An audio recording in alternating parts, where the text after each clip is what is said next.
I am officially 8 drafts deep on Underdog right now in fantasy football for 2024. And much like with the wide receivers, there are just certain running backs right now in fantasy that I just view as must-draft guys that you guys need to take advantage of today on Underdog. And that's what we're going through right here. The 4 must-draft running backs in 2024 fantasy football. Starting out with David Montgomery.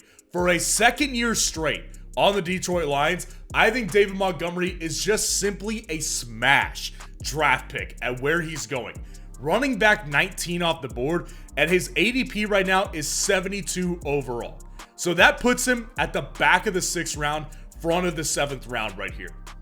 This value is just simply ridiculous to me. So with David Montgomery, what we have to keep in mind here is that with David Montgomery's production last year, you can see on the screen that from a per game perspective, he was very effective. Those are running back 1 type of numbers on a per game perspective. And the good thing about Detroit's situation here is several things. Number 1, they still have a top 3 offensive line in the NFL heading into 2024, according to Pro Football Network. This is an offensive line that is just continuing to get better. They've got young pieces, and the other important piece here, they're all still intact. Not just the offensive line. I'm talking Ben Johnson, the offensive coordinator, who helped David Montgomery become that guy in 2023. They've also got their quarterback still intact. They've got all their weapons still intact. Now, that probably leads people to the ultimate problem, which is, does Jahmyr Gibbs just take over this backfield? This is an argument I made last year, and I think it still very much applies in 2024. With Jahmyr Gibbs, this is a guy that they drafted inside the top 15. So that probably leads some people to believe that he's just going to take over this backfield and David Montgomery is just going to be irrelevant all of a sudden. Listen, David Montgomery got an $18 million contract over 3 years.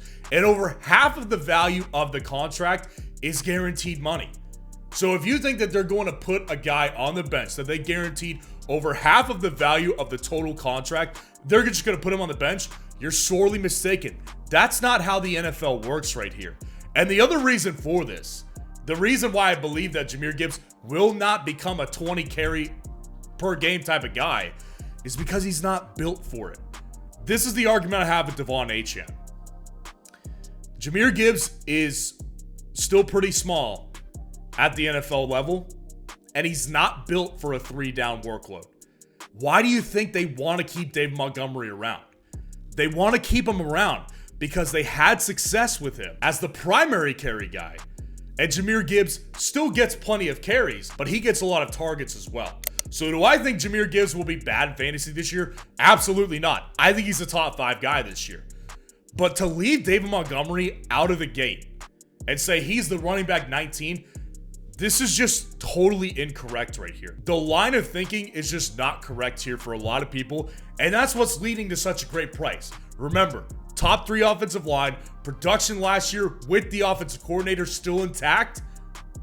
This is all lining up to be another must-draft season for David Montgomery. And again, take advantage of it today. Draft him on Underdog using code FFN to get a 100% deposit match up to $100. This is a great investment right here. The next guy on this list right here, this is not some sort of like massive value that you're going to get. It's not like he's a late round guy. I just think that his value right now is still lower than he'll actually finish. It's Josh Jacobs of the Green Bay Packers. I love drafting Josh Jacobs. I've drafted him in over half of the leagues that I'm in already because his RB9 price at 29 overall is simply just too attractive for me to pass up in the 3rd round. Josh Jacobs is coming into the season now on the Green Bay Packers. And this is something that I've discussed on my Dynasty channel, Dynasty Fanalysts. If the Green Bay Packers were a stock right now, I would be buying the you-know-what out of the Green Bay Packers stock. And in stock terms, I'm buying Green Bay players as much as I can in Dynasty. I'm trying to do the same thing right now in underdog drafts. With Josh Jacobs right here, what you're walking into if you're Josh Jacobs is a room with a quarterback who is honestly probably one of the best NFC quarterbacks as of today. He's also got a top coach with Matt LaFleur who was able to bring out the best in him, specifically at the back half of the season last year. They've also got all of their weapons still intact. They're all young players. Jaden Reed, Christian Watson, Dontavian Wicks, Romeo Doubs. The offensive line is still good. This is a young, evolving team offensively with a top 10 offensive line heading into 2024. Again, according to Pro Football Network. Josh Jacobs at the running back 9.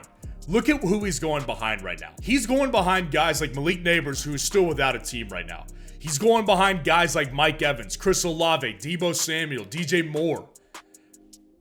Josh Jacobs is the unquestioned running back 1 in Green Bay.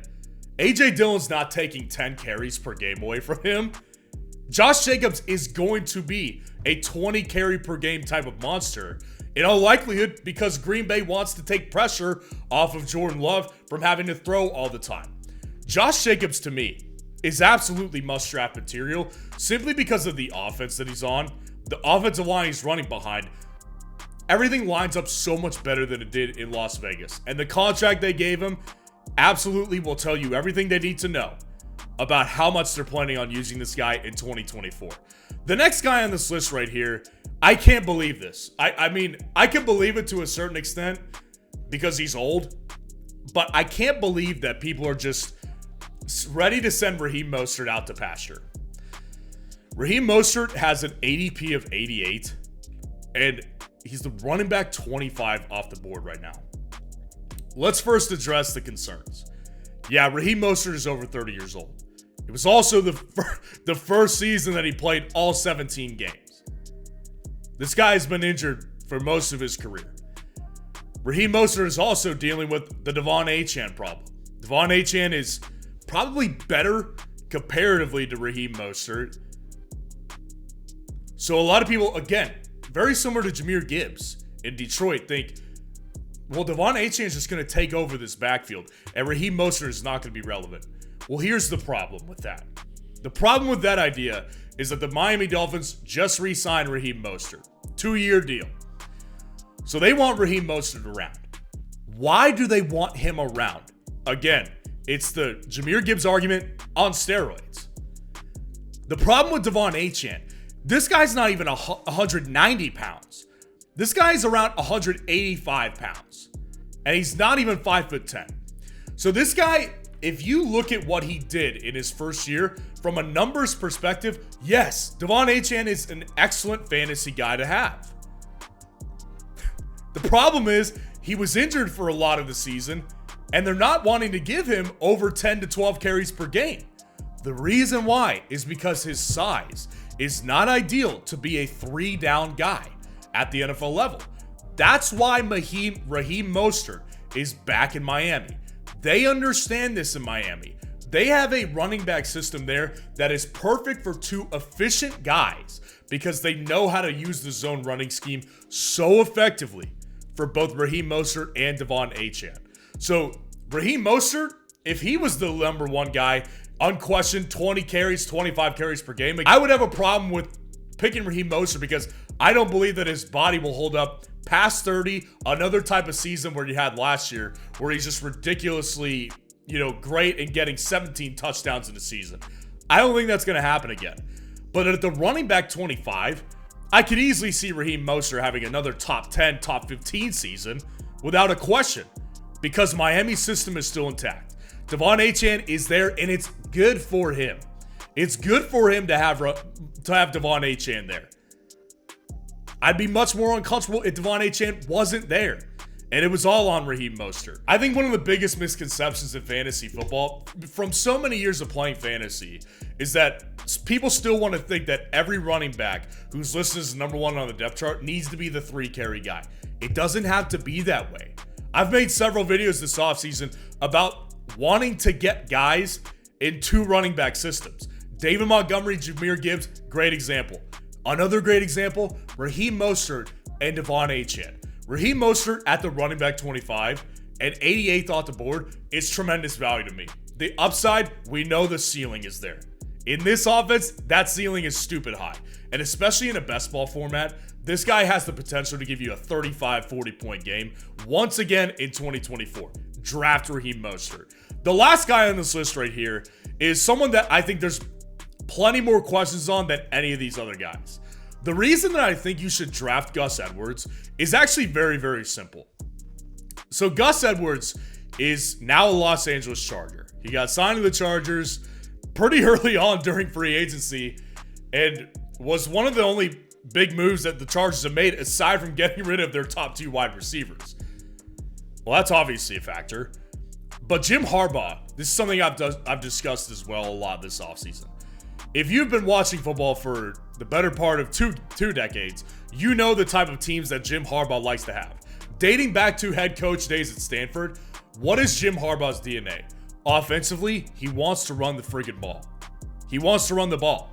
He's always had a very good running back that he uses ad nauseum.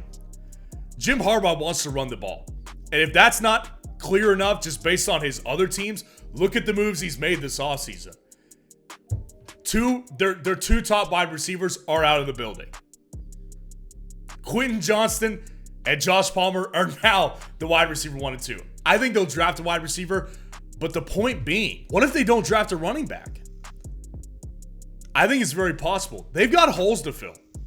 Wide receiver is a hole to fill. Offensive line, they could use some upgrades as well. I think that Jim Harbaugh getting Gus Edwards is the best insurance policy right now in the NFL and in fantasy football. Because as weak a running back class as this is in 2024, what if they don't get Blake Corum? If they don't get Blake Corum, do you think that he's going to want to take many other guys? I would say the likelihood is no. So based on Harbaugh's system, based on the moves that they could get some more offensive linemen, I think Gus Edwards right now at running back 38 and 122 off the board is worth the shot. Again, I think he's got more questions than Josh Jacobs, Raheem Mostert, and David Montgomery probably combined. But what we can't question is Jim Harbaugh wants to run the ball. He's also likely going to draft an offensive lineman in the top 2 picks. I think Gus Edwards at this price is well worth it because if they draft a running back, you haven't wasted much. But if they don't draft a running back and they make this offensive line stronger, we're looking at a season from Gus Edwards, if he stays healthy, easily could be a top 15 fantasy season. Again, take advantage of this price right now on Underdog and use code FFN to do it. Let me know what you think of these running backs and who you're drafting right now at Underdog. And make sure you like the video if you got value from it and subscribe to the channel to show your support.